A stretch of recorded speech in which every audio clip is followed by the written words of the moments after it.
Florida Governor Ron DeSantis, as you see on your screen, beginning its campaign kickoff today, starting in Iowa. It's called the Our Great American Comeback Tour, hitting 12 cities in 4 days. The presidential candidate will then travel to New Hampshire and South Carolina, two key primary states, as he aims to prove how he would be a different leader than Donald Trump if he were in the White House.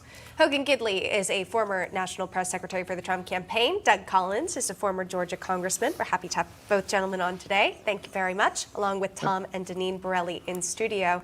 Let me set this up first for Hogan, if I could. Just your thoughts overall on what DeSantis has in place for this week. How crucial is it when it comes to the momentum of his presidential campaign?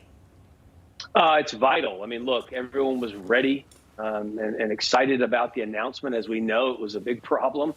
He wanted to get into the ring with Donald Trump, and he tripped up the stairs, and then he got caught on the rope on the way in, fell flat on his face. But now he's in the ring with the former president of the United States. And so the question remains, can he throw a punch? Can he take a punch? Does he have the right message for the Republican nomination to get those votes needed? But more importantly, I think, does he have the ground game in place in Iowa, New Hampshire, and South Carolina to get people out to the polls to vote for him? Can he build on that excitement, and can he transform that into support at the polls? We got a long time to go here. Donald Trump has a massive lead, and a large majority of the conservative GOP base are going to be in his corner regardless. But DeSantis has to get moving, and he has to get moving quickly if he wants to build any momentum. And with this schedule, it looks like he's trying to do just that. Yeah, Doug Collins, you know a thing or two about politics and how to campaign. Obviously, you're seeing DeSantis out there. He's governing the state of Florida, but also hitting several key states. What is it in your mind that you're watching out for when it comes to DeSantis and what he can do on the campaign trail to gain a little momentum, if you will? Well, right now he's not governing Florida. He's actually campaigning for president. I think that's going to become very obvious here in the next little bit. And I think as you look at that, as he goes around, he's got to differentiate himself. And the sad part about it is he doesn't seem to be knowing how to do that. I mean, one of his first differentiation was he said he would repeal the First Step Act, which, by the way, I know a little bit about because it was my bill in Congress that President Trump signed that was actually the first piece of true criminal justice reform that has actually lowered recidivism rates, gave our criminal justice system a boost, and made it something that is safer for our communities. And he doesn't even seem to know it because he voted for it while he was in Congress. And it even had a provision it actually had where we were shackling women while they were giving birth in federal prison. I guess Ron DeSantis still thinks they need to be handcuffed while they're giving birth. You know, look, he can overcome this, but he's got to get his facts straight. He needs to know that he voted for bills.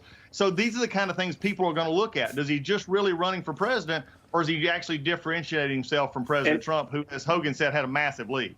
Mm-hmm. Can I just make one point before we go to the other two? Just real quickly. In Iowa, South Carolina, New Hampshire, because I've done this now with 3 presidential campaigns, these voters know those issues. And so the congressman is absolutely correct. They're going to get asked, hey, you voted for something back in 2008. Hey, you said this, quote unquote, back in 2018. They're not going to let them get away with a 2-question, 2-answer platitude. They're going to go much deeper in these early primary states because the folks there in these different states, they take this job very seriously, and you're going to see that in the coming days. And voters of all states should be appreciative for that. It is important to look into the details. That way you have a better understanding of who the candidates really are. You mentioned Florida, Doug, and I want to dive into that. We've got new polling out. It takes a closer look at how the two men sort of stack up when it comes to Trump and DeSantis, and they're essentially tied in Florida. Keep in mind, both men call Florida home right now. DeSantis earning 38.2% support, Trump earning 38% with the 3.9 margin of error in the Victory Insights poll. No other GOP candidate received more than 3.1%. And we can bring it back to the news desk here with Tom and Deneen. And Deneen, just tell me about this close race in Florida here, but is that necessarily telling of what the whole country might be viewing this race as? Well, I would say this, when you talk about the whole country, look, the NAACP is very concerned about Governor DeSantis entering the race because they attacked him before he even said he was going to run for president, sending out this insane declaration that blacks should not go to Florida. So what they don't want is black voters to take a look at what DeSantis has to say, what his message is, and they're playing the race card already, and we're just now getting started. Tom, really quickly, your thoughts on this too. Again, DeSantis kicking off this his campaign in Iowa. Does he pick up some support there? Well, it's crucial, as Hogan said, he's got to hit the ground running. And what he's really hoping for is a little dip in the poll for former President Trump, a little gain for him. Because if that does happen, in that scenario, then you could see the media jumping in and doing the David versus Goliath theme in numerous news stories. So he's got to come out hard. He's got to make some points.